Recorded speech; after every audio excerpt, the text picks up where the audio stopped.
Unadhani unatumia mitandao ya kijamii au mitandao ya kijamii ndio inakutumia wewe? Kila swipe, kila like, kila emoji unayobonyeza haifanyiki kwa bahati mbaya. Kuna akili za kisaikolojia nyuma ya pazia, zikicheza na hisia zako, zikikufanya utegemee zaidi, ushindwe kuacha na uamini kuwa una udhibiti, wakati kweli wewe ndiye bidhaa.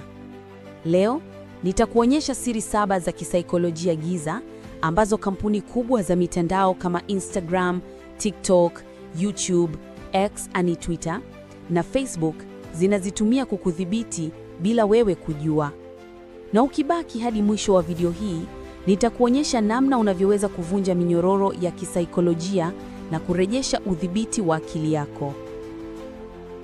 Lakini kabla hatujaanza, kama unataka kuelewa namna akili ya binadamu inavyochezewa kisirisiri ili kuwa huru kiakili, bonyeza subscribe Fikra Chanya na washa kengele, kwa sababu video zinazofuata zitafunua dark psychology ya mahusiano na algorithm ya utumwa wa kidijitali. Siri ya kwanza: dopamine loop. Kila unapofungua TikTok, Instagram au YouTube Shorts, akili yako inaingia kwenye dopamine loop, mzunguko wa homoni ya raha.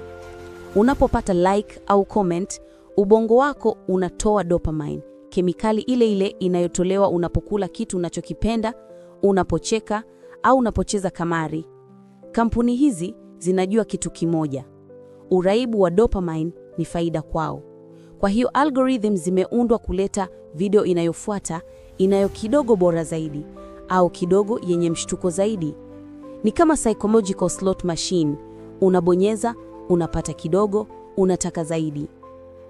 Mfano, TikTok inakupa video fupi zisizo na mwisho. Ni kama kasino, hutaki kuacha kwa sababu clip inayofuata inaweza kuwa bora zaidi. Kisaikolojia, unapata intermittent rewards, zawadi zisizotabirika ndizo zinaunda uraibu. Hii inafanya akili yako kutotaka kuacha kwa sababu ubongo haujui dopamine itatoka lini tena. Matokeo yake, unajikuta saa 5 usiku bado una scroll. Na cha ajabu, haujisikii kuridhika, lakini bado huachi. Siri ya pili: illusion of choice. Unadhani unaamua nini cha kutazama, lakini ukweli ni kwamba algorithm ndio inaamua. Unapobofya video fulani, algorithm inaunda psychological profile yako. Inajua nini kinakufurahisha, kinakukasirisha, kinakuvuja moyo na kinakufanya ubaki muda mrefu. Kisaikolojia, hii inaitwa perceived autonomy, hisia kwamba una huru ilhali haupo.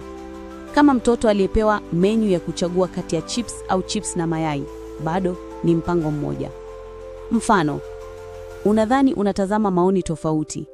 Kumbe, algorithm inakupa yale yanayofanana na imani zako, kukuweka ndani ya echo chamber. Hapo ndipo jamii inagawanyika. Kila mtu anadhani ana ukweli wake. Matokeo, dunia inakuwa yenye migawanyiko ya kisaikolojia. Watu hawasikizi, wanajadiliana na version ya dunia iliyotengenezwa na algorithm. Siri ya 3: fear and outrage triggers. Mitandao haipendi amani, kwa sababu hasira, hofu na mshtuko ndio hisia zinazoleta engagement kubwa zaidi. Hivyo, algorithm zinapendelea content yenye mshtuko, mabishano, drama na migogoro. Kwa nini? Kwa sababu ubongo wako umeundwa kutaka kujua kinachotihisha usalama wako.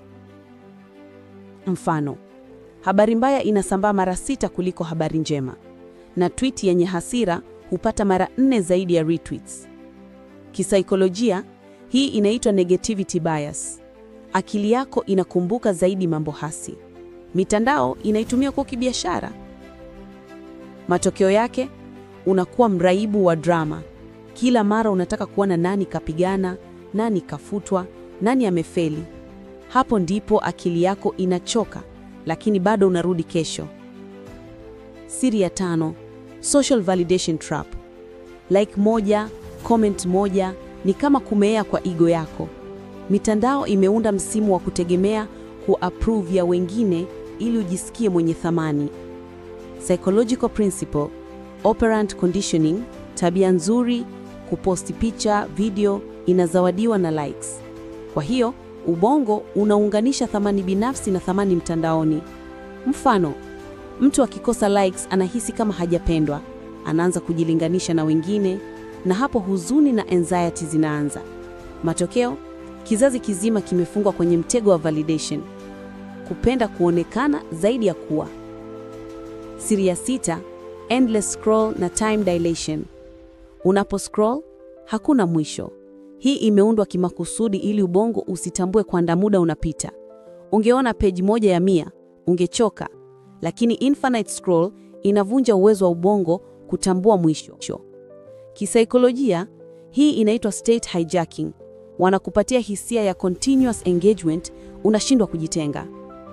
Mfano, unapozama kuangalia TikTok, sekunde 10 zinakuwa saa 2. Hiyo sio uvembe, ni teknolojia ya kisaikolojia. Siri ya 7, parasocial relationships. Mitandao imeunda uhusiano wa upande mmoja. Unahisi unamfahamu mtu unamuona mtandaoni, lakini yeye hajui hata jina lako. Ubongo haujui tofauti kati ya connection halisi na ya kiskrini. Kisaikolojia, hii inaitwa parasocial attachment. Unajihisi karibu, unategemea presence ya mtu huyo, unahisi upweke anapokosekana. Mfano, mashabiki wa influencer wanalia wakifutwa, au wanashambulia mtu aliyemkusoza idol wao.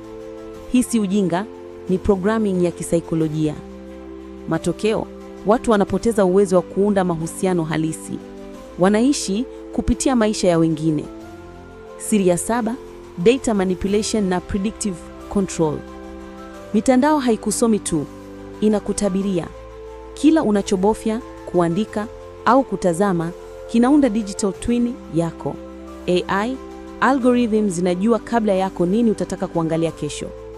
Kisaikolojia, hii inaitwa predictive programming. Mitandao inakufundisha taratibu unachotakiwa kuamini bila wewe kujua. Mfano, unatafuta kiatu mara moja, ghafla kila tangazo ni viatu. Lakini siku moja utakuta unataka kitu ambacho hukuwahi kufikiria kabla. Hapo wamefanikiwa, wamepanda wazo kichwani mwako. Matokeo, haukai tena kama mtumiaji, bali kama bidhaa ya majaribio ya data. Sasa, umeona siri 7 za kisaikolojia giza. Swali ni moja, utarudishaje udhibiti wa akili yako? 1.